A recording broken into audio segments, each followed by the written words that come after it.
Wel, wy'n meddwl nifer o bobl o Gymru. Mae'n bwysig bod chi ddim yn gor-addoli pobl gwleidyddol. Dwi'n meddwl mae pob un ohonyn ni a trad clai.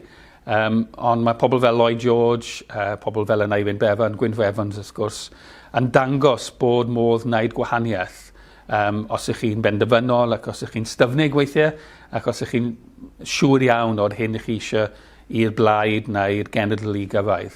Ond person sydd yn hawlio mwy o sylw, un o'r arwyr bach tawel fi fel petai yw gŵr o enw Henry Richard, y gafodd ei eni yn Tregaron. Gafodd ei ethol yn aelod seneddol, ond ath wedyn i weithio'n ryngwladol yn ceisio creu heddwch rhwng gwledydd y byd. A'i ffordd e o wneud hynny oedd sefydlu cytundebau i gael benderfyniadau rhwng llywodraethol. Mae hwnna'n, pan ych chi'n meddwl amdano, fe neb wedi meddwl am hwn o blaen.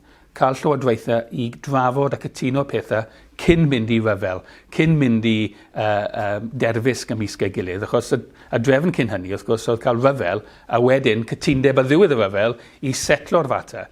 Fe oedd yr un cyntaf i ddweud, wel, beth am cael cytundeb cyn mynd i ryfela?